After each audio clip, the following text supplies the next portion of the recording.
Hi everyone, we are going to discuss about what control and coordination. Already we are completed what nervous system, nerves, structure of neuron and types of neuron. Now we are going to discuss about especially for very important term, that is brain, structure of brain. Okay, before going to discuss about the structure of brain, actually the central nervous system divided into two parts. Nervous system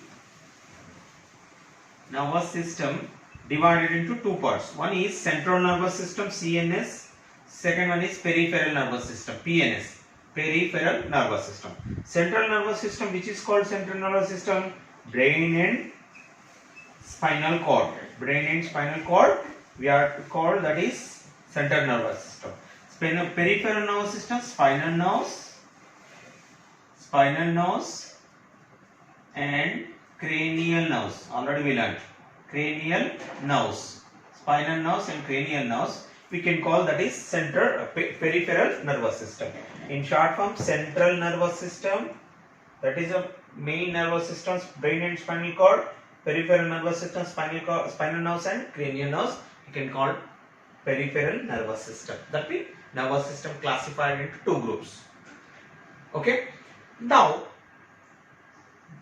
especially for in central nervous system, brain is a very important part. Why? Because brain is very important. It is called what? Especially for the living supercomputer. Okay, the brain, other name of brain we can call the living supercomputer. It is a computer, but it is a lot of memory. Compare with computer, it is what? Especially for lot of memory it will be stores. That means it is living supercomputer. So that the name given, the living supercomputer. The brain. Especially brain is located, okay, our skull protect the brain. Okay, our skull protected by brain. Skull is useful to protect the brain. Inside cranial, okay, which organisms having what? Skull. You can call craniata. Try to understand. Which organism having skull is called craniata. Inside the craniata, brain is located. Brain is located in cranial cavity. Okay, so that it is located in cranial cavity. Cranial cavity means what? Empty space in cranium. Inside the skull, empty space is there. Inside in cranial cavity, it is located. What is located? Brain is located. Okay, and very important. The brain is covered with external structure of brain. Brain is covered with what? Three membranes. Three connective tissues. Connective tissues membrane. It connected with what? Three connective tissues membrane. The connective tissues membrane. That means brain is also covered with layers for protection purpose. It is covered with three layers, three membranes, three connective membranes. What are they? That three connective membranes which are covered the brain by three meninges. We can call that is meninges. What is meninges? Cranial meninges. The cranial meninges which are covered the brain. It is covered, brain is covered by three meninges.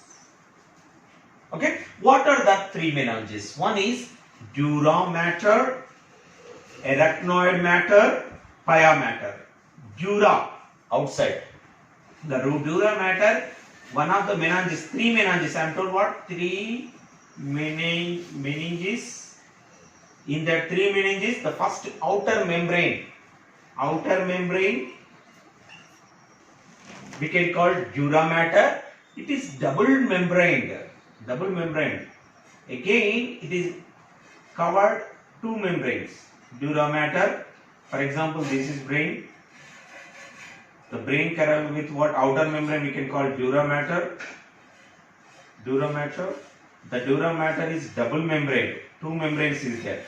And arachnoid, the middle membrane we can call arachnoid arachnoid matter. The inner membrane which is attached to the brain, very thin inner membrane, we can call pia matter.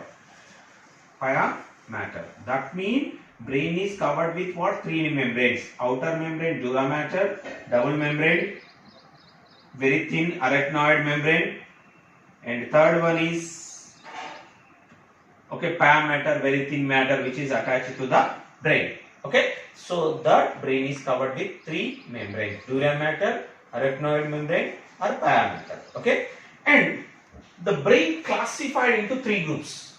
It is divided into three parts. The brain divided into three parts. What are they? One is forebrain, midbrain, and hindbrain. Forebrain means what? Prosencephalon. Midbrain means mesencephalon. Hindcephalon. Prosencephalon. Prosen means starting. Prosencephalon are forebrain, mesencephalon are midbrain, or hindcephalon. Okay, so that the brain divided into three parts. One is forebrain, midbrain, hindbrain. You have to remember forebrain, midbrain, hindbrain. Forebrain again divided into three parts. One is olfactory lobes, cerebrum, diencephalon. Forebrain again divided into olfactory lobes, cerebrum, diencephalon. Midbrain, it is consists what? Optic lobes. And cerebrum, hindbrain divided into cerebellum, okay, pons varoli, medulla oblongata. So that the brain divided into forebrain, midbrain, hindbrain. Forebrain divided into olfactory lobe, cerebrum, diencephalon. Hindbrain divided into cerebrum, midbrain, olfactory lobes, optic lobes, hindbrain, cerebellum, pons varoli, medulla oblongata. That is a classification of brain. Now we are going to discuss about forebrain.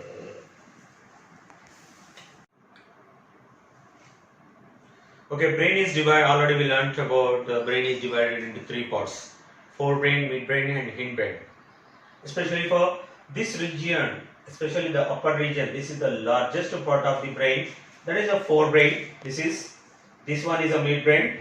This part is called hindbrain. Okay, so that this is forebrain. This is midbrain in middle, so that it is called middle brain. Okay, midbrain, and these two we can call pons varoli and cerebellum. These two are called hindbrain. So that brain is divided into three parts. Okay, forebrain, midbrain, and hindbrain. So that first of all we have to discuss about the largest part of the brain, especially for this is the first part of the brain we can call forebrain. Again the forebrain divided into inside olfactory lobes and also cerebellum. Cerebrum, olfactory lobe, cerebrum, and diencephalon. Okay. First of all, we have to discuss about what? Forebrain, especially for forebrain. In forebrain, three parts is there. The first part is olfactory lobes. These olfactory lobes is useful for observes what it observes. These olfactory lobes are observed. Two lobes is there. These olfactory lobes are to observe what? Smell, sensation of smell. It is useful to detect what? Smell. Okay, from olfactory epithelium. Okay, it is useful for detection of smell. Okay, that is olfactory bulb. And second part of the forebrain is cerebral hemisphere. Okay, it is a side view actually. The cerebral hemisphere. Okay, cerebrum. The cerebrum longitudinally it is divided into longitudinally fissure. That means it is divided into two hemispheres. Hemi means off. Okay, what we are discussing? We are discussing about cerebrum. Cerebrum is this part. The cerebrum is the largest part of the brain. What we call largest part of the brain. In cerebrum is divided into, okay, if you observe upper region, upper view of the cerebrum divided into two hemispheres. What is the meaning of hemisphere?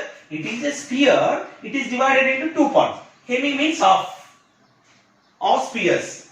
Sphere means round. Okay. For example, this is the, okay, it is divided into two hemispheres. This one hemisphere, another hemisphere. These two hemispheres are divided by longitudinal fissure. What we call this is longitudinal fissure. Okay. These are called what? Hemispheres. Hemisphere. What is the meaning of hemisphere? The forebrain divided into two parts. Divided with what? Longitudinal fissure. This part, okay, whatever groove, this part we can call longitudinal fissure. That means it is divided into two parts. Okay, forebrain divided into two parts, two hemispheres. These two hemispheres are connected with what? The myelin sheath connective fibers, nerves, bundle of nerves. That means the forebrain are divided. Okay, very easy concept. The forebrain divided into two parts. We can call hemispheres. These two hemispheres are connected with. These two hemispheres are connected with a bundle of nerve cells. That bundle of nerve cells, whatever I am drawn in green in color, this is lateral part. Okay, this is upper view. The bundle of nerve cells we can call corpus callosum. Okay, very, very important. Okay, corpus callosum. What is corpus callosum? What is the main function of corpus callosum? Corpus callosum connected right and left hemispheres. Okay, if you observe it there, this one is the right hemisphere, this is left hemisphere. These both right and left hemisphere connected with what? Just like it is a connects. This is one hemisphere, this one is a. Both are connected with, just like a wire. Both are connected with bundle of nerve cells. Bundle of His we can call. That bundle of His we can call corpus callosum. What we call? Corpus callosum. The corpus callosum, other name we can call callosal commissure. What we call? Callosal commissure also we can call. That means which is connected both hemisphere, which is connected right and left hemispheres. We can call corpus callosum or callosal commissure. Also we can call other name also is there. Okay.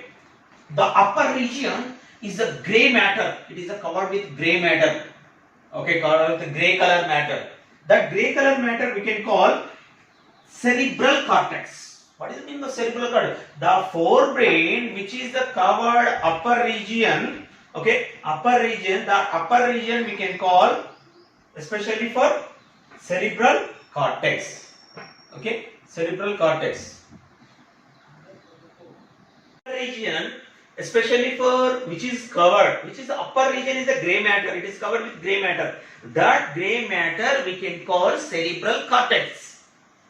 Okay, this part we can call cerebral. Cerebral means what? Upper. Cerebral cortex. This cerebral cortex again divided into, it is, okay, what is the main difference of human being and other animals' brain? For example, human brain is developed brain. How can you say it is developed brain? It is lot of thinking. We can have thinking power, intelligence, everything. Compared with other animals, our intelligence is more. Why? Why? Because our brain is developed. How can you say it is developed? How can you say it is developed means what? Our brain, the cerebral cortex is, we are observed lot of foldings like this. that means so that okay, our forebrain, it is showing foldings, lot of folds, inner folds. We have observed that inner folds. What we call that folds? That folds we can call, especially for folds are called, which are folds are called gyri. What we call the inner folds we can call gyri, or and fissures. Fissures means what? Inside the grooves. Okay, if it is folding inside, the folding upper, which is swollen part, which is folded part, we can call gyri. Which is inside grooves, what we call inside fissures. The inside fissures we can call. Okay, so that I will draw one here. These folds are called gyri.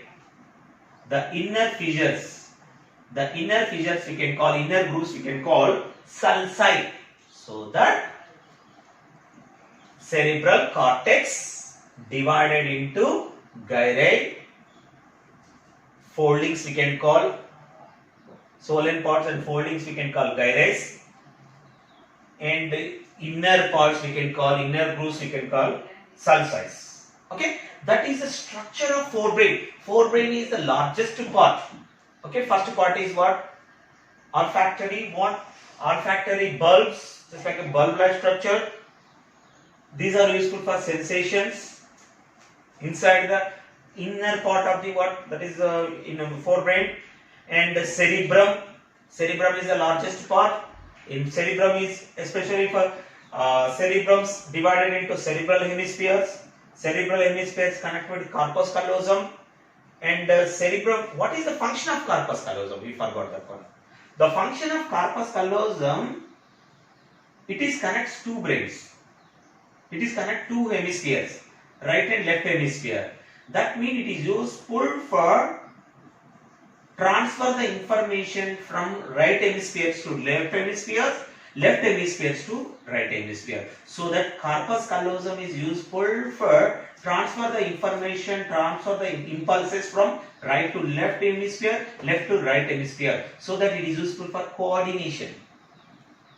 Okay. Then, okay, the upper region we can call grey color matter, we can call cerebral cortex.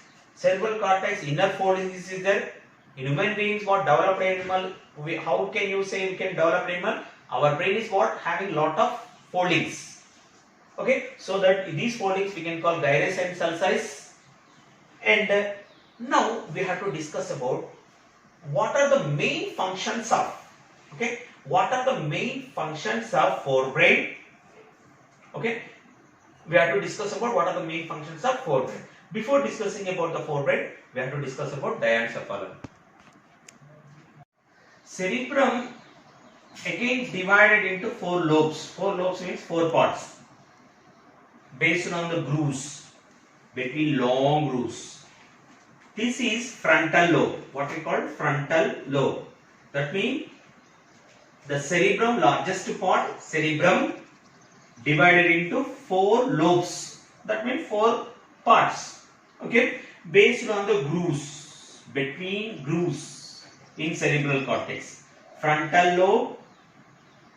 Okay, this part is called parietal lobe, parietal lobe, parietal lobe, frontal lobe, and temporal lobe. This part is called temporal lobe, and this part is called occipital lobe, occipital lobe.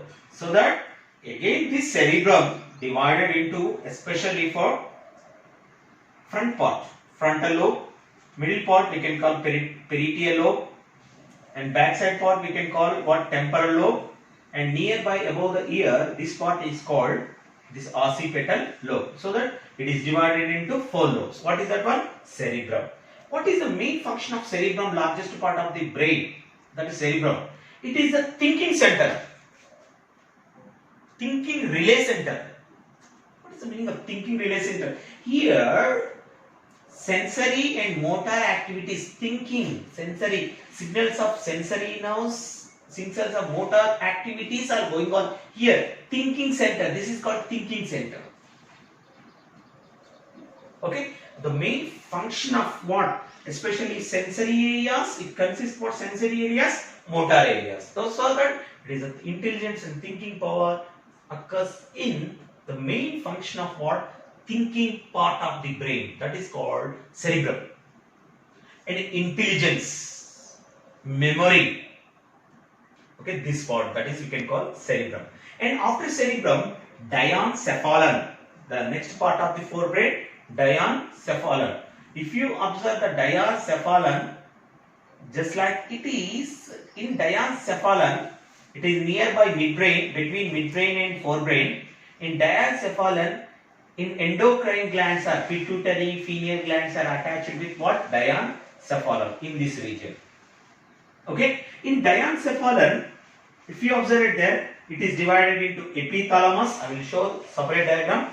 Epithalamus, hypothalamus, and thalamus and hypothalamus. Epithalamus we are observed attached pineal gland like this. Pineal gland is attaching. Okay, pituitary gland. On side pituitary gland is attaching. Pituitary gland and hypothalamus, pituitary gland. Especially for thalamus is useful for sensory and motor activities. So that diencephalon divided into three parts. That is epithalamus. Epi means upper part of the thalamus. Upper part of the thalamus, epithalamus, thalamus, and hypothalamus. Hypothalamus, pituitary gland is located. In epithalamus, what, pineal gland is located. And these are what are the main functions of diencephalon? Osmoregularity, it controls, balance the water percentage in body. Osmoregularity, temperature regulator, thirst, and okay, feeding, hunger feelings, the cause of what, diencephalon. These functions are controlled by diencephalon. These are what, involuntary actions. These involuntary actions are controlled by diencephalon. Involuntary actions are activated and controlled by diencephalon, like hunger feeling, thirst, thermoregulator, osmoregularity, controlled by diencephalon. Okay, this is the information about forebrain. What is the main functions of forebrain? That is important. The main functions of forebrain is control body temperature. It controls what? Body temperatures and reproductive function, reproductive stimulus and response, and eating and sleeping, autonomic nervous system, emotions, cause of feelings, emotions, and the main thinking part already cerebrum, intelligence, voluntary actions, walking, drinking, eating, doing some actions, voluntary action, sensory area, motor area, everything is consist in what, forebrain. The main functions of forebrain: control the temperature, body temperature, reproductive functions, okay, stimulus and responses, eating and sleeping, involuntary actions, emotions, main thinking parts, intelligence, voluntary and sensory area. These actions are occurs in forebrain. Okay, so that we learnt about what forebrain divided into one, olfactory bulb, it is useful for detection of smell, and cerebrum, the main part of the brain, largest part of the brain, thinking center, and diencephalon. Diencephalon is the, that is controlled what, involuntary actions, autonomous nervous system actions, functions. Okay, this is about forebrain. Next class we have to discuss about